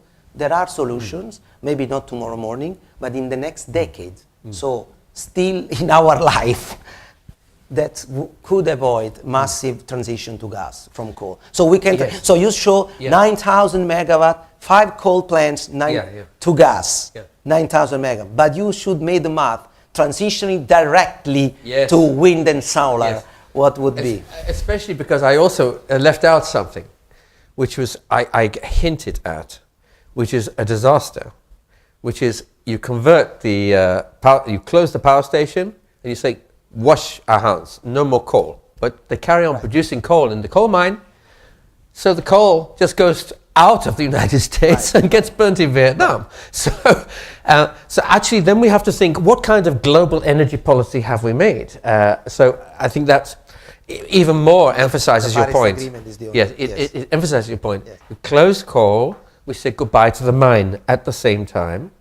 Right. Very important. I agree. And we are very careful about building any long-term facilities for gas, other than the thing we turn on and off when it's a cold night in the winter. I agree. Yeah. Yeah. Yeah. Guys, I'm convinced that you can go on for days in your debate, but I think it's the right time to involve and engage our influencers here in our discussion. That's right. And then we will continue with two very important things, which we started to talk about at dinner last night. One is innovation. Absolutely. Because we've just talked about going to scale with what we have. And the second is ethics. How do we get over this business of what kind of alternative energies are the most ethical or not? Okay. Yeah. We will definitely cover also that. Yeah. So, who is the first one who would like to break the ice? I am. I managed to get out of the couch, but now I don't like it. Is the microphone working? Yes, I think so. They'll soon shout. You start and we carry on. Okay, perfect. Sorry. Yeah, it works. Sorry. Yes. Well, actually, thank you both for the inspirational speech and the data and the informations, and I would have a couple of questions for both of you, actually 15. 15, no, okay. I'm joking. I'm just asking one question to both of you. So, Mr. Cammisecra, you spoke about the leapfrogging of the developing nations, and you gave the data about, also from the, I've seen Bloomberg New Energy Foundation. So the developing world will be overlapping soon, probably it already did, the Western world in renewables and so on. Honestly, I'm a bit disappointed. So I'm proud of seeing an Italian company leading the renewable sector in the world, but I can see, we're speaking of Germany, Europe in general, that we are a bit losing this challenge. How do you see the next years? Can we take the lead again? Because I was very proud a few years ago to see Europe in the lead of environmental technologies and so on. I'm speaking in proportion, of course, not because the population is bigger somewhere else, but can we take again this leadership during the next years about installations and so on, or we need to get used to the fact that China, Africa, South America are better than us in this. And about and to Mr. Dixon. Shall we answer that one first? No, because I do everything, so I leave you the word. I take you as a coach now because I was influenced by your speech, and you were speaking of you're a very good communicator, and I was impressed by the fact that you focus so much on emotions, which is something I find particularly important to communicate these topics. How can we do that? A few tips for us, communicators, to let this message pass. Because even if you speak about climate change, which is dangerous, if you speak about Fukushima and what it did, if you speak about plastic in the oceans, you showing the sea turtle is not enough. It's even not enough to say people that they found microplastics in most of our bodies. So how can we give this message once and for all? I think I will let you go first. So. Thank you. It gives me a chance to think. Well, first of all, it's working? No, because I am okay. First of all, I would like to say that I agree with you on what you said about emotions. I was very touched because I think it was quite in line with the customer centricity, because we believe the customer will behave for around emotions, but not because they will act according to ethical emotions, but because they will believe that it will be cool to live a more sustainable life. But I will let this our guest to answer. Now, coming back to the leadership. Well, first of all, I think you can be proud of two things. Okay, the first, if you want to celebrate with us our 10th year today, that we became the number one at the global level. So Italy has a leadership to showcase. But to not be too self-referential, the things of which you should be proud that Italy was among the first country in Europe to hit the 2020 goals.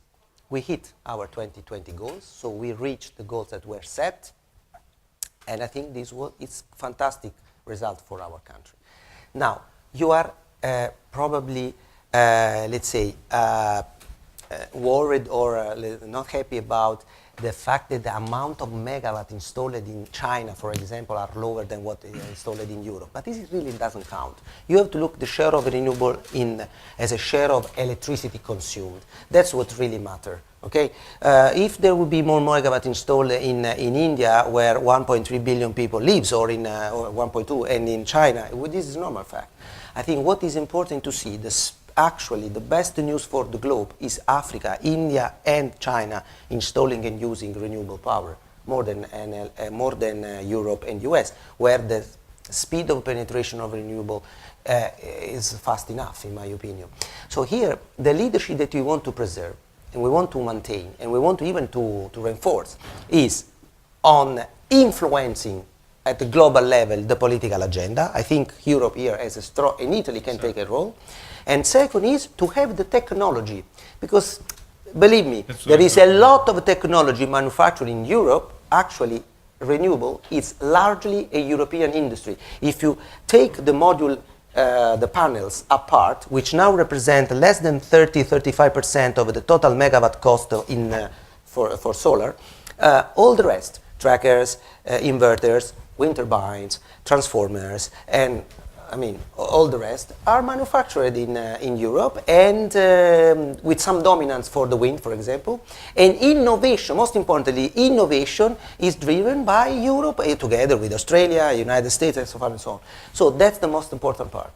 That's what I'm talking about, and I don't want to be misunderstood by the colleagues from Africa, South America. Mine is not an arrogant wish to it's be a fair competition. It's the fact that I see that Europe is still, I see that also in electromobility, is still influencing the rest of the world. Even Germany, I was reading, is influencing the choices of China about energy, about electromobility, even if it's probably much more forward China than Germany right now. So are we, the question is that if we are able to leapfrog, or it's too difficult for us also culturally. I'll tell you the challenge, and we've seen it in mobile payments recently, a different area. When you have a big country like India or China, with concentrated political power, you have the ability for a single minister with one piece of paper to sign one decree and the world changes. In India, the Prime Minister signed one piece of paper and 80% of all banknotes in India were withdrawn. It was a huge step towards demonetization. Another step, India signed one piece of paper. 800 million people, many of whom cannot even read or write, had their retinas photographed, biometrics stored on a database. Incredible change that Europe cannot compete with. Europe has big debates about privacy and biometrics, and is it a good idea anyway? The Prime Minister just did it, and most people in India had never even heard of the word biometric. You see the same issue happening with renewables in China. You have a one decision, as a result of which you could have a new solar farm and a new wind farm created that would be 10 times larger than anything the world has ever seen as a result of a single decision. Now, they are actually responding to emotion as well, especially in India. They are afraid of consumers that are middle-class consumers who are protesting about dirty air, too much coal and things. But just coming back to your question to me, how do we as influencers trigger emotion? I would say look at history. I want to remind you of the words of Joseph Stalin, who knew how to do this very well. And he told this, a truth. He said, 1 million deaths is just a statistic and no one cares. A single death is a tragedy. What he meant by that was one single case of something that catches the heart can change a whole nation. I give you an example just recently. We are both sailors and we enjoy sailing, and we were talking about the tragedies in the Mediterranean from migration at the moment. You will remember that migration has been going on, 2,000 people drowning every few weeks, okay. But there was one photograph of one child who was washed up dead on a beach of Kos, I think, having tried to cross 6 miles of ocean just from Turkey. The image of that child's dead body touched the world so much that within 1 week, Angela Merkel herself had taken a piece of paper and she had signed permission for 800,000 people to come into Germany as migrants. And now she lost the elections. Okay. For this reason. All right, because her action went further than the emotion of the people. But if you want to be influencers, then the most powerful influence is to research and search for that story. And if you can find it, to broadcast it with everything that you have. The problem with the global warming at the moment is that we would need a gigantic story that can't be blamed on something else. At the moment, most of the stories that we run, even the glacier story, someone like President Trump might say, yeah, but it's probably some other reason that caused it. So it may well take something absolutely awful, like the death of 1 million people in a flooding disaster in Bangladesh, that is blamed on the fact that sea levels have risen in the previous 12 months by a certain amount. I don't know what it will take. I pray it doesn't take such an event to draw the attention of the whole world. But that is how emotion is captured in history. I don't know if you have a comment on this, because you are dealing with this as Enel Power all the time. You are wanting to tell the story, to be customer-centric. No, actually, you're totally right when you say about one accident or one negative stories can influence more, but this is especially true also on the other side. So we had the, let's say, the easiness of working in these 10 years in such a booming sector that was, let's say, under the favor of governments, clients, consumers, and we had opponents, I mean, the coal producers, but generally it was, but one bird killed by a wind turbine could seriously endanger the policy, can cause a much more severe environmental policy in US or like in Italy or stuff like that. So your emotion, because of course now people are looking to the consequence also of renewables. So emotions are very powerful, can be used to drive things in the right way, so to improve it, or can be used against you because can drive the attention only to the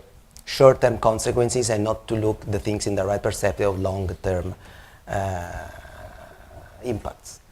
So emotions are very important, but I honestly believe that the most powerful emotion we can use, we must, well, not use, it's not another word that will have an influence, are the individual emotions of dreaming a better future for our children. I mean, there is a philosopher that said, it's a contemporary one, Karl Popper, that said that we have a moral duty to leave to our nephews the world better than how we received from our fathers. And I think all these discussions is around that. So I think this is something that you don't see on newspapers or magazine enough. As again, we speak too much about chipsets, iPhones. I love iPhones, by the way, but I mean, and not about these kind of things. Okay, thank you very much. I have just to draw your attention that we have the last 10-15 minutes of our discussion. So I would like faster, much faster in answers and try to engage as much people as possible from the audience. Jeffrey, you want to be the next one? Well, we were talking about leadership and how certain countries are able to make decisions very quickly.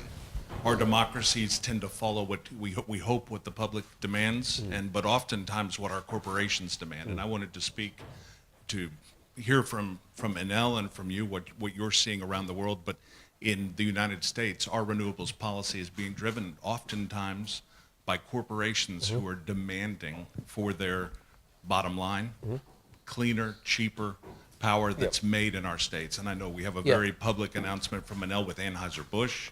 We had ExxonMobil just this week announcing renewables commitments, General Motors. So some of the biggest industries in the United States are committing to renewables for cost. Is that something you're seeing around the globe? Yes, and what's happening is they are responding to investor pressure and regulatory issues. You see, ExxonMobil is a global company. They may be able to get away with certain behaviors in the United States, but they get hammered in India. They'll never be able to operate in India unless they do certain things. So There are lots of companies like that. They can get away with certain misbehaviours in the UK, but they will get thrown out of Germany. So I think it's good. It's global consumer pressure, global investor pressure, which is precisely what you were talking about earlier. And the more we see of it, the better. I think Americans will vote with their pocketbook, even if they don't believe in climate change, that if the power is cheaper, they want it. And if the companies demand it, we make it available. And if we can save the planet in the process of bringing cleaner, cheaper power made with renewables, then terrific. And we still have a lot of people in America that are off-grid. They are totally reliant on green energy, and always will be, unless they are going to use generators for burning on diesel, or they need wind power and solar. Antonello, a short answer on that? I hope that from US, this phenomenon can spread very quickly around the world, starting from Europe maybe, because what we are observing in the US is very interesting. Consumers and large customers making the market much more than policymakers. And that's, well, honestly, it's my dream. It's my view for the future. It's adding a level of, this is adding a level of predictability for these companies and for their investors, but it is bringing manufacturing back from China in many cases, because we're able to offer, thanks to companies like Enel, offer 20-year PPAs and other things. So thank you for what you're doing in that area. Thank you. Let me jump just a second to a tweet which is kind of related to what we are talking about. So from, let's say, corporate customers, there is a nice question by Mr. Art Baron. We can see it on screen. So at Enel Green Power, do you feel that the consumer's increasing preference for a sustainable environment will create an opportunity for companies to accelerate their adoption of renewable energy? We somehow also answered to that. I think it's already evident. The reason why AB InBev is putting a small logo on the Budweiser, so an iconic kind of a product. I mean, it's almost an Andy Warhol kind of image, you know, the Budweiser red can of beer. They're putting a small logo saying it's brewed completely with wind power. Well, that's wind power, is Enel Green Power, but this is another story. Because I'm sure they know that this is an impact on the consumer base, that younger consumers probably want to drink beer knowing that it's been brewed with renewable. So for sure, this will happen. It's already happening, and the more it's being discussed also through medias, the more the most powerful way consumers can direct this is by buying, so exercising their purchasing power. But if you help this phenomenon, I think many smaller companies, the ones that are not the Budweiser, you know, the Google, that have fantastic marketing departments to study these kind of things, but the smaller one, the mid-sized brand, and then the small brands will also understand this phenomenon and probably can capture some value by being the first. Because here's the key concept: they have to move first. When everybody will be renewables, it's not anymore a differential value. You have to move first to renewables, so you put yourself on the edge of this phenomenon. Okay, someone else from South Africa. Is it on? Yes. Yep.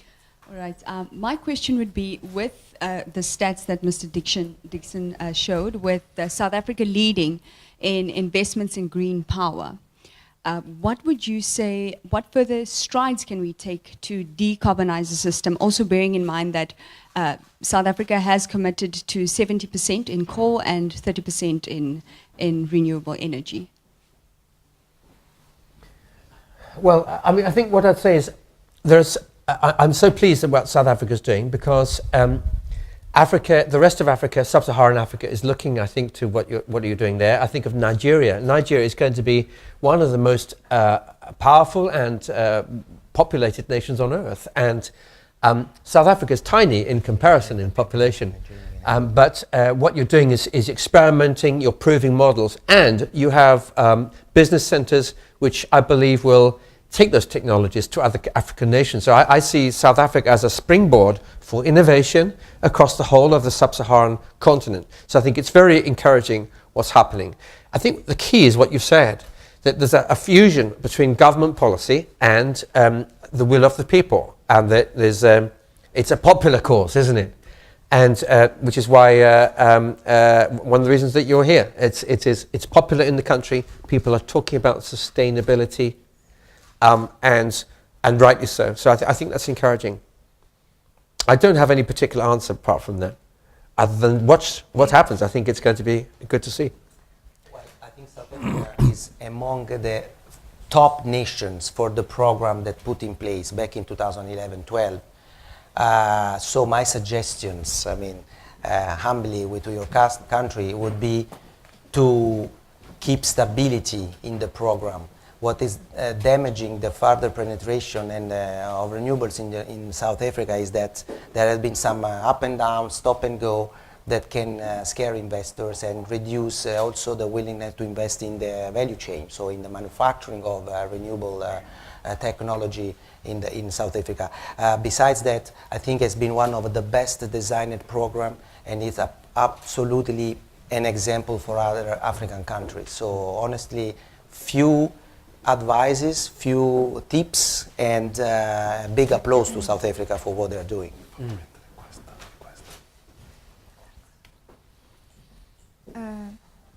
Yeah, it's on. It's on. It's go. Yeah, Okay. My question is especially for Brazil. Okay. Brazil is one of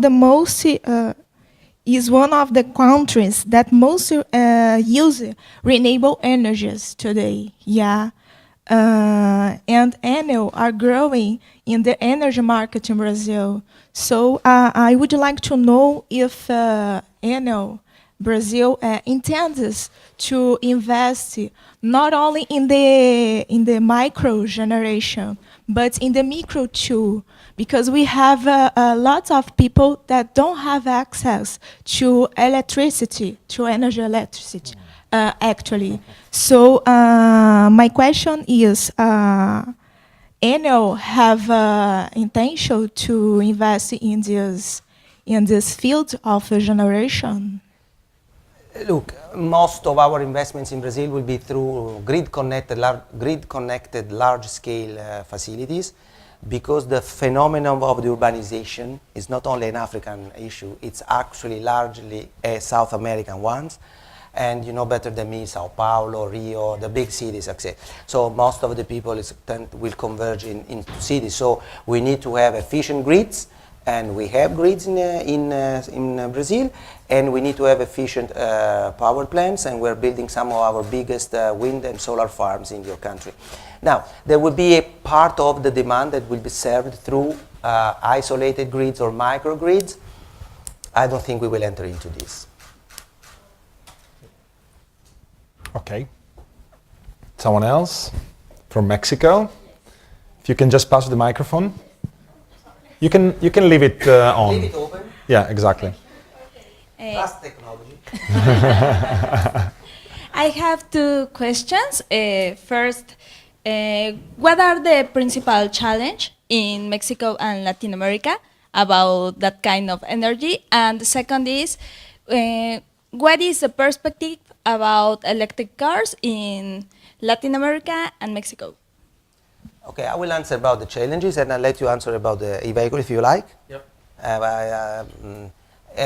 There are not specific challenges in renewables for Mexico or for Latin America, different from Europe or United States. What is very important to attract investments and to fuel the growth of, because you are mentioning economies that will need capacity addition, so not only transformation of the energy matrix, so substituting coal, gas, etc., but also a net capacity addition. So you need investments. So what is very important is to keep stability in regulatory framework, in the political willingness to attract foreign investments, and to maintain the bearing stable so that the investor, because this is a very long-term kind of economy, of industry. So we enter into Mexico to stay in Mexico for 20 years, in Brazil to stay for forever. So, which means that we need stability. So the challenges of, which make no difference from Africa to United States, it's stability. Some of the Latin American countries may have an issue of grid reinforcement to allow the natural resources to be exploited where they are, to bring power closer to the demand. But this is not really a difficult issue to overcome. I mean, it's well planned. Most of your countries have well managed centralized TSOs that can cope with the reinforcements of grids.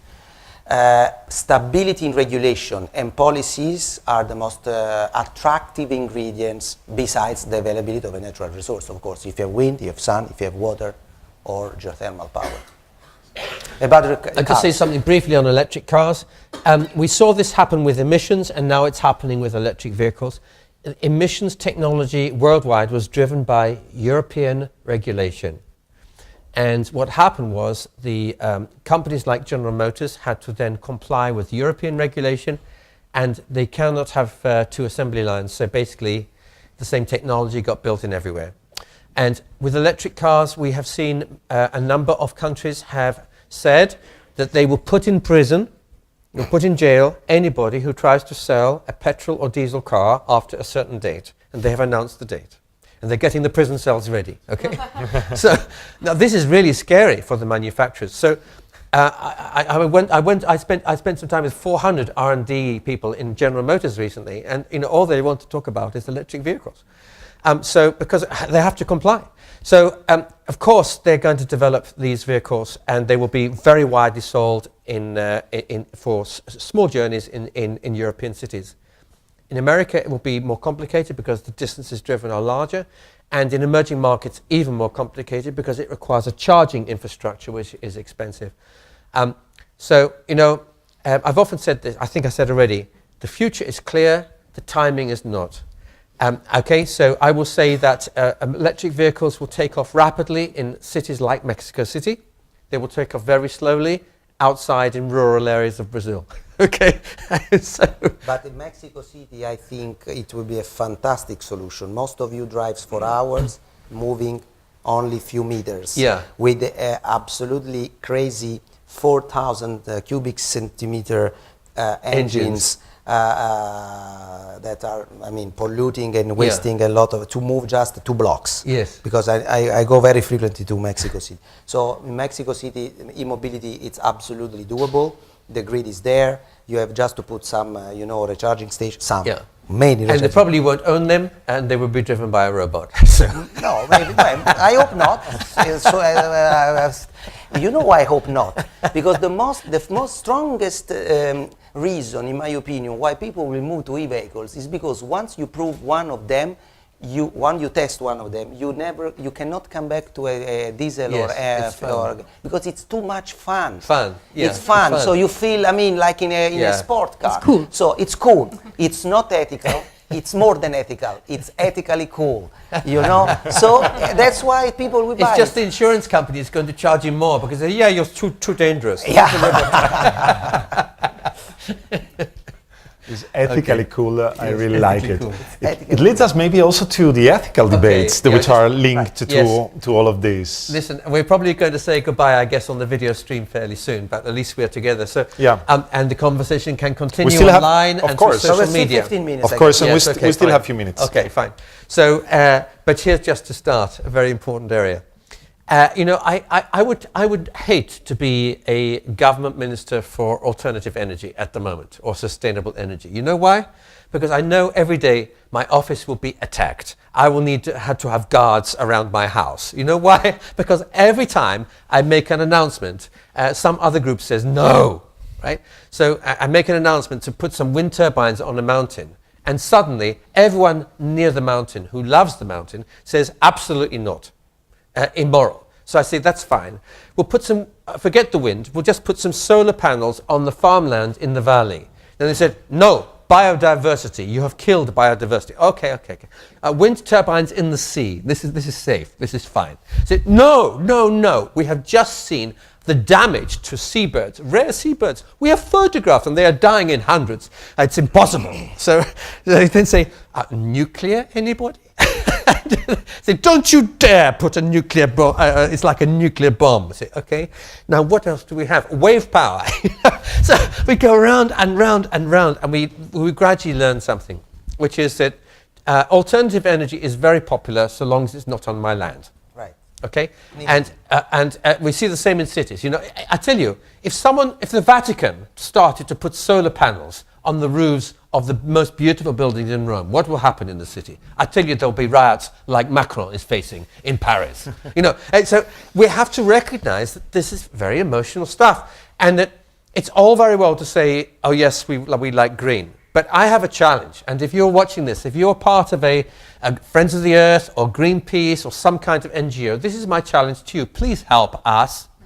Because what I'm hearing, we are hearing, you are hearing it as a CEO. You're in the middle of this process. Every time you announce a solar farm, you get attacked, right? Someone loves it, someone hates it. So what all we're asking for is some kind of agreement amongst the experts of the world. We are not the experts on the ethics of global warming, but we would just like to know, tell us please, what is the best thing? You know, what is the proportion of solar panels on land? Is it, here's one ethical one I feel very passionate about. Okay, I am forced every time I drive my car to burn food. I have to. If I don't burn food, I get put in prison under British law because of the European Union. It says I am forced 10% of every mile that I drive has to be bio from food. 40% of the entire grain crop in the United States was burnt in cars last year. If you're my friend, I'm not going to burn biofuel. 40% of all the miles you drove last year, you'll be put in prison. Horrendous. So actually, I feel that is an issue. We were talking earlier about food security, water security. I really worry about connecting food with energy, because I showed you the graphs of the energy prices going up and down. What we did suddenly with biofuels is we made one market. So when energy prices go up, my farmer friends, they start sowing biofuel crops. My farmer friends start cutting down forest. Suddenly, the price of forest in your country, in Brazil, is related to the oil price. The price of a forest land is related to the price of a barrel of oil. And I think that's really, really serious. So that's one ethical issue. There are many. So that's a question I have. The other is, I'm going to confess something to you. I was trying to prepare a set of slides on new innovations that Antonio and I were excited about, we're expecting in the next 20 years. Things that we can hardly dream of today, that will revolutionize the production of green energy in the next generation. And you know what? Antonio is scratching his head. He didn't bring one slide. I'm scratching mine. I spent 2 days. I've got 2 and I don't want to show them to you. Now that's another thing too, because I think the combined lesson is that if we're not careful, we will find ourselves slowed down by these ethical debates, which turn into planning disputes and government inquiries and things like that. Meanwhile, we have to roll out what we have. We have to go to scale very quickly. And we can't wait for some magic new technology around the corner, because actually we don't see one. What we have is what we've got. We can look for incremental increases in efficiency, but we have to roll out what we've got. There is no other solution other than the things we've talked about today. That is your future, my friends. So if you can help us with your blogging to advise us on what you think the public, the people, not politicians, the people will feel are most ethical solutions, then that will help people like Enel Power to build them. And it goes back to your question, what can we do? Okay. Actually? We have another question, and then we will actually try to make some conclusions and wrap up also for our friends. Can I just interact 1 second on this Of final course. conclusion? Yeah. I have 2 things to say. The first is that I totally agree with you. We don't see today, and it's okay that we don't see it, an extraordinary innovation that can completely change the way we will generate or distribute or sell renewable electricity, and we tend to see more an incremental evolution, which is normal because I am not a futurist or I'm a CEO of a company, so I tend to prefer what I can bring in the market in the next 5 years. But because as a technology user, I am personally completely disappointed by what I got from the labs in the last 10 years, because you're right, we have just incrementally improved, for example, in solar. Actually, I want to tell you something. When we were meeting the CTOs of the large PV companies 10 years ago, Typically, we were visited by some Chinese president of a company with an Indian CTOs. Typically, they were all coming from India, promising us extraordinary evolutions, faster and stronger and wider than, for example, computer science or LCD screens for TV sets and stuff like that. Doubling or tripling of efficiency, reduction of weight, and all these kind of things. What happened in the 10 years? Just a fantastic, really fantastic reduction of costs. Well, not just, but mainly, largely, reduction of costs. And investments in real innovation brought to market was relatively disappointing. So disappointing that we had to put ourselves in their shoes, and we have now a factory in Catania, which is an unnatural thing, because we are a utility, not a manufacturer. And the most advanced PV panel on this planet is being manufactured, designed, invented, designed, tested, and now manufactured in our factory. The reason why we're doing it is not because we want to become a giant manufacturer and but we want to stimulate them and say, you don't know how to do it, we will tell you what to do. They come, copy us, do it cheaper and bigger than ours. Believe me, that was the strategic reason why we're doing it. So you're right, we don't see it, but still there is a lot of things that incrementally can be done. And this is what we saw in wind. So an industry that 10 years ago we were considering almost mature, had the capability, thanks to the German engineers and the European, I'm very proud of it, to reinvent themselves, fearing solar. So maybe a new form of energy, a new form of extracting energy will come up, and maybe this will be the stimulus for wind and solar, hydrogen, geothermal and biomass to further improve efficiency, reduce costs and stuff. Maybe marine, we don't know, maybe. We have to dream of it. But we have to be optimistic because the digital impact on renewable technology will be huge, So incrementally, things will change up to a moment in which something completely new will come, and we will look to this as 50 years back, we could be looking to solar PV today. So we have to be optimistic from this point of view. We went out of time, but they told me that we still have many friends connected with us. Okay. So maybe we can keep on going for a few minutes more. Yes, we have a question from Isabella. Yeah, two quick questions actually. One is for Patrick, and I wanted to know, renewable can also help the stability of the geopolitical system. Do you think that could boost the adoption from government of renewable energies? Absolutely. It is one of the two main reasons that China is has become one of the largest investors in renewable, in sustainable energy. It's for social stability, to provide the people with a better lifestyle, in particular to clean up the air quality in cities like Beijing. The other reason is that the days of exporting fridges from China to the United States have coming to an end. So the future of China, the government knows, is in infotech, nanotech, pharmatech, biotech, medtech, and green tech. And green tech is a very important part of China's strategy to industrialize into what we call Industry 4.0, smart, hyper-engineered fusion of lots of interesting technologies, which will continue to drive exports for the next 30 years. So yes, I agree, absolutely. And another quick one, we all agree that emotion drives the future. And today is a very emotional day for Enel Green Power because you are turning 10. So you are allowed to make a wish. And I would like to know this wish and if you can share it with us. And of course, many congratulations since you are hosting us and we are very proud of being part of this. Thank you. So the two wishes. The first is a promise, actually not a wish, because in 3 years we will generate in Enel more sustainable power than fossil fuel one. So we will become the, let's say, majority of electricity produced. 10 years ago, this was a dream, other than a dish, a vision, actually. In 3 years, we will be has been announced in our Capital Market Day, so we can share with everybody. In 2021, there will be more than 50%, actually will be, I think, 53 or 52% of share of electricity. I think it will be the first utility to hit this goal. So I think this is a promise, it's a plan, not more than a promise. So we will not do a it. wish, but a reality. It's a reality, it's a promise.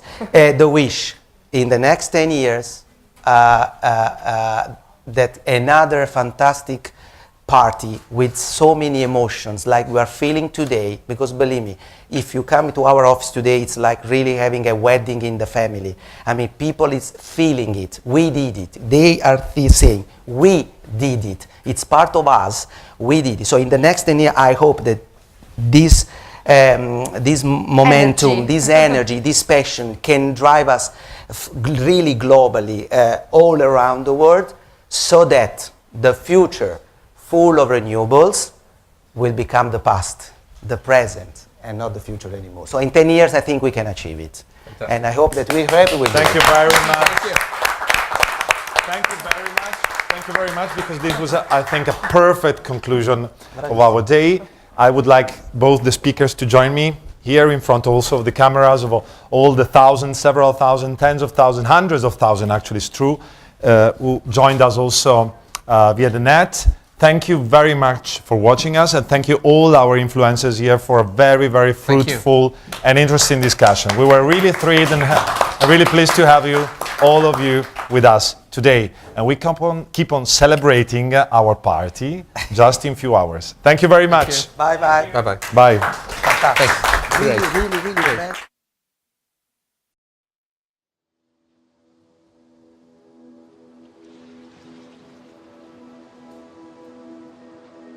Often, even the greatest achievements are born from small things. You just need a change of perspective. Since its birth 10 years ago, Enel Green Power has paved the way for the deployment of renewable energy, facing it head-on when it was only a distant dream for most. We can say that we have come a long way only by looking back at where we started, tracing each step of the journey with the same spirit of exploration that propels us forward. Sometimes moving forward means soaring higher, scaling the highest of peaks, where the energy of the sun meets the energy of the earth to create the strongest of bonds. How much power does it take to embrace the challenges of innovation? How much to keep achieving new milestones? 100 terawatt hours of energy, created by almost 7,000 people working together. Energy that is accessible to an ever-growing number of realities. Collaborating doesn't simply mean sharing an objective. Sharing is the objective. Energy creates an opportunity for everyone to grow and share a truly sustainable future.